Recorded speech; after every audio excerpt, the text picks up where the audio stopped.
Dito ka lang. Kuya, ano Dito ka lang. Kuya, Kuya ka! Kuya! Hey, this tayo, wala lang ulit ang phone. Pare! Pare! Ano ang ginawa? Dito ka lang. Dito ka lang.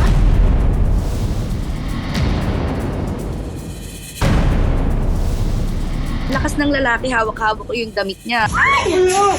Hey, wala ako mabigyan, kuya. Diyan ako namatakbo. Di pare.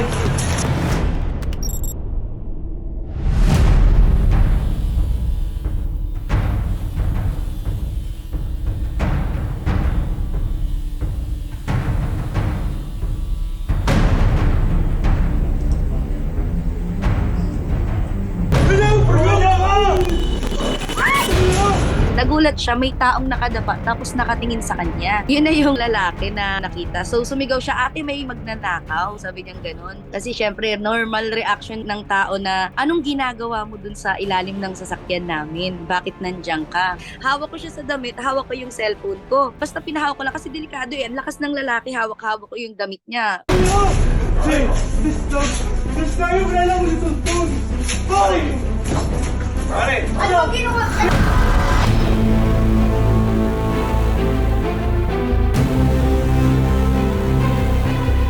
Umaakit na ng gate namin, baka pag nakatalon na siya, wala na eh, kaya po hinawakan ko siya. Inila ko siya pababa, tas hawak, yun na yung nasa video na hawak-hawak ko siya. Sabi ako eh. Dito ka lang. Dito ka lang. Ang light eh. Wala lang ako eh. Hindi pare. Bakit nandiyan ka? Wala ako mabigyan, kuya. Diyan ako namatakbo. Hindi pare. Pare, dito ka lang. Kuya, please naman. Dito ka lang. Wala ako mabigyan. Dito ka lang. Kuya, ano Dito ka lang. wala ako mabigyan. Kuya ko!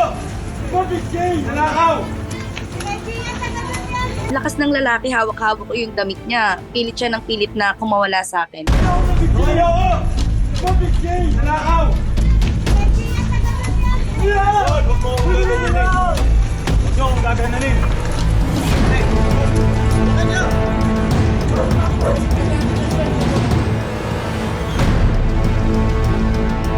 Nagsasabi siya na hindi po ako masamang tao, nagtatago lang po ako. Hinahabol po ako ng Big J. Yung Big J po is yung mga tao sa barangay. Kuya, please naman. Dito ka lang. Wala ako mabigyan. Dito ka lang.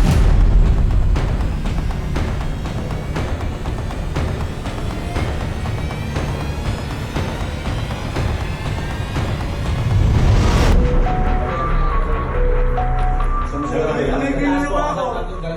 Kayuhan na nakita, inunuway ko. Ayan, isa lang tayo namin yan, hindi namin sila mga kwento. Oo, yun. Ngayon, kasi lang ako talaga yung minakagda sa akin yung mawala.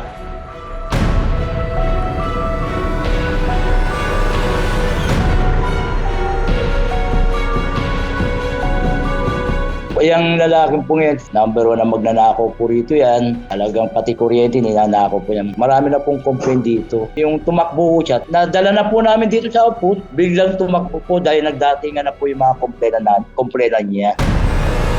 Sinasabi nila sa akin nakasuhan ko ng trespassing kasi wala namang nawala sa bahay namin. Nag-trespass lang siya. Kuya ka!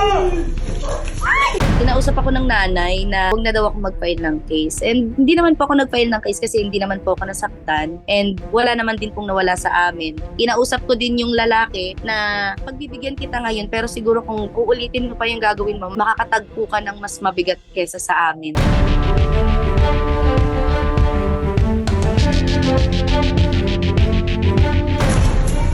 Wala lang ako eh. Pare, bakit nandiyan ka? Wala ako mabigyan, kuya.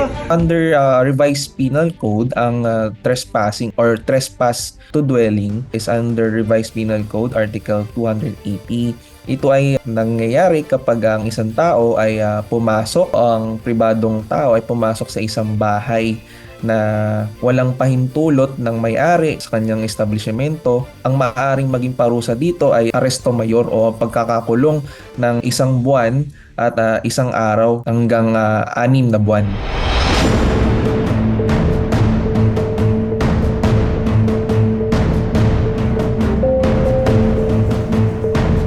Talagang maglalak tayo ng bahay natin. Kasi kung nakasarado yung gate namin, eh, hindi siya makakapasok doon. Talagang mag-ingat lang po ang bawat isa talaga. Araw-araw kasi hindi natin alam yung mga nangyayari. Meron nga po yung nakasarado na yung bahay na nanakawan pa. So maging alerto din tayo.